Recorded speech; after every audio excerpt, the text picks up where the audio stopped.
நமது நாட்டிலே எலெக்ஷன் நடைபெறுகிறது.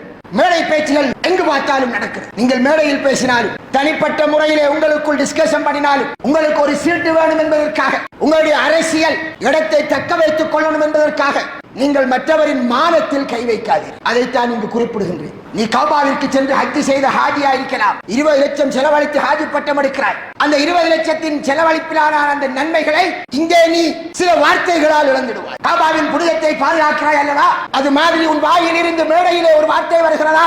அல்லது எதிர்கட்சியை பற்றி பேச நினைக்கிறாயே, அப்போது எந்த சபையிலும் ஒரு வார்த்தை வருகிறதா? வார்த்தையில் ஒரு தனி நபருடைய மானம் போகுதா என்று பார்த்துக்கொள். அரசியல் என்றால் எவ்வாறும் பேசிவிடலாம் என்பது அல்ல. அந்த அரசியல் கூட்டங்களிலே பார்வையாளர்களாக இருக்கக்கூடிய நீங்கள் ஒருவருடைய மானத்தை வாங்குகிறார், அவரின் பெயரை சொல்லி வாங்குகிறார். மானம் வீசுகின்றது, துருவாடை அடிக்கிறது. அந்த சபையிலே நீங்கள் இருப்பது பாவம், அதற்கு செவிமடுப்பது பாவம், அதற்காக கையற்றுவது அதைவிட பாவம், பேசுபவரை இன்னும் மெருகூட்டுவது பாவம். அரசியல் என்றால் உங்களின் கருத்துக்களை சொல்லலாம். எங்களுடைய திட்டம் இதுதான், நாங்கள் இப்படித்தான் செய்ய போறோம், அதை சொல்லுங்கள். கருத்து சுதந்திரமான நாடு. கருத்து சுதந்திரம் என்பதற்காக இன்னொன்னுடைய கருத்தை சொல்வதென்றாலும் இஸ்லாம் உனக்கு வரையறை விதித்திருக்கிறது. நீ ஒரு முஸ்லிம், நீ நாட்டின் ஜனாதிபதி ஆனாலும் பார்லிமெண்டில் உறுப்பினர் ஆனாலும் முஸ்லிம் என்று இருக்கிற போது அந்த வரையறையை விட்டு நீ வெளியிறங்க கூடாது. மற்றவரின் தன்மானம் உனக்கு எப்படி மானம் இருக்கிறதோ, உன் மானத்தை நீ பாதுகாப்பதை போன்று, காபத்துல்லாவை நீ பாதுகாப்பதை போன்று, புனிதமான சண்டையான இந்த துல்காதா, துல்ஹிஜ்ஜா, முஹர்ரம் இவைகளிலே பாவம் செய்வது மிக பெரும் பாவம் என்பதால் அதில் செய்யாமல் நீ விலகி இருப்பதை போன்று மற்ற சகோதரரின் மானம் அதை நீ பாதுகாக்க வேண்டும். பர்சனலாக உனக்கு ஏதாவது செஞ்சிருக்காரா, அது அதுக்குரிய முறையில் அனுப்பிப்போம். நாங்கள் இப்போது மேடைக்கு போக தேவையில்லை. இந்த போனை எடுக்கிறோம், இன்றைய அரசியல் நியூஸ் என்று பார்க்கிறோம், பலருடைய பேச்சை கேட்கிறோம். யாராவது கேட்கிற போது ஒருவருடைய மானத்தை பேசுவதை கேட்கிறோம். அல்லாஹ்வை பயந்து கொள்ளுங்கள், இது போன்று மற்றவரின் மானத்தில் விளையாடாதீர்கள் என்று யாராவது கமெண்ட்ஸ் கொடுக்கோமா? கிடையாது. பாவம் நடக்கின்ற சபையை கண்டால் அவ்விடத்தில் உட்காராதி. சாராயம் குடிக்கிற சபை, அதில் இருப்போமா பக்கத்தில்? நம்ம நண்பர் சாராயம் குடிக்கார், அவருக்கு ஒரு கப் வாங்கி கொடுப்போமா? நாம குடிக்காம இருப்போம். அது பாவம், உதவி செய்யக்கூடாது நினைக்கும். சாராயம் குடிப்பதை விட பாவம் ஒருவனுடைய மானத்தில் கை வைப்பது.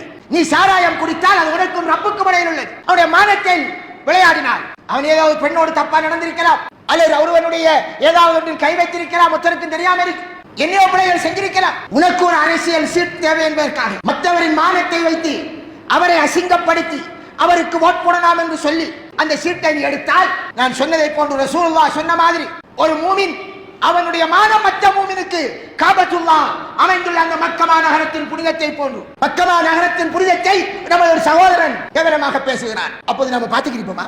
அந்த சபையில் இருப்போமா? எவ்வளவு கோபம்! கௌபாவிலே கை வைத்தால் வருகின்ற கோபம் மற்றவரின் மானத்தில் கை வைக்கிற போது ஒரு முஸ்லிமுக்கு வர வேண்டும். அதான் ஒரு உண்மையான மூமின், ஒரு உண்மையான முஸ்லிம். இது ரசூலுல்லாஹ்வுடைய கடைசி வசியத்தை யோசிச்சு பாருங்கள். அதை ரசூலுல்லாஹ் இன்னொரு வடிவத்தில் சொன்னார்கள். எனக்கு பின் நீங்கள் அல்லாஹ்வுக்கு இணை வைப்பீர், அதாவது சிலைகளை வணங்குவீர்கள் என்று நாம் பெயரவில்லை. மாறாக ஷைத்தான் அவனுக்கு உங்களை கெடுப்பதற்கு சிறுக்கு வைப்பார், சிறுக்கின் பக்கம் உங்களை இட்டு செல்வார் என்பதை அந்த விடயத்தை பற்றி யோசிக்கவில்லை. என்றாலும் உங்களுக்கு இடையிலே குரோதத்தை ஏற்படுத்தி அவன் உங்களை சின்ன பின்னமாக்கிடுவான். உள்ளங்கள் பார்வையில 2 பேர் வருவார்கள், பக்கத்தில் இருப்பார்கள், 2 பேரும் வெள்ள வெள்ளம் உடுத்திருப்பார்கள். ஆனால் 2 பேருடைய உள்ளங்களும் பேசுகிறது, இவனை கணக்க முடிக்கணும் என்று உள்ளத்துக்குள்ளே குரோதங்கள் பேசுகிறது. இவ்வாறான குரோத சிந்தனையை ஏற்படுத்தி உங்களை நாசப்படுத்துவான் என்பதைத்தான் ரசூலுல்லாஹி ஸல்லல்லாஹு அலைஹி வஸல்லம் அவர்கள் அவருடைய மரணத்தின் பின்னர் பயந்தார். ஆனால் சகோதரர்களே, நீங்கள் ஓட் போடுவது என்பது வேறு, உங்களுக்கு பிடித்ததற்கு நீங்கள் போடுவது. அதற்காக கருத்துக்களை சொல்லுங்கள், உங்களுடைய திட்டங்களை பேசுங்கள். மாறாக ஒரு முஸ்லிமின் மானத்தை பாதுகாக்க தவறாதீர்கள். அது உனக்கு மறுமையோடு தொடர்பான விடை. அதை நாங்கள் ஒரு போதும் மறக்கக்கூடாது.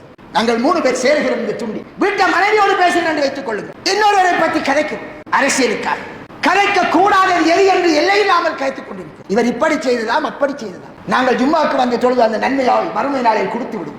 அதைத்தான் நான் சொல்கிறேன். ஹஜ் செய்து 20 லட்சம் செலவழித்து நாங்கள் எடுக்கக்கூடிய நன்மையை கனப்பொழுதிலே நாங்கள் இன்னொருடைய மானத்தை பேசி அவருக்கு கொடுத்து விட்டு அதற்கான பாவத்தை சுமந்து நாங்கள் நரகம் வைக்கிறோம். ஆனால் அல்லாஹ்வை பயந்து கொள்ளுங்கள், நாவை அடக்குங்கள். இந்த மாதங்களிலே பாவம் செய்வதை, மாதத்தின் சங்கையை கெடுக்க கூடாது என்பதற்காக இன்னும் 2 நாள் இருக்கிறது. எங்களை சைத்தான் வழிகெடுத்துக் கொண்டிருக்கிறார், சிறுசாக்கி காட்டுகிறார். ஒரு வீடியோ கேட்கிறீர்களா, நியூஸ் கேட்கிறீர்களா, அதில் ஒரு மூமினின் மானம் போகிறதா?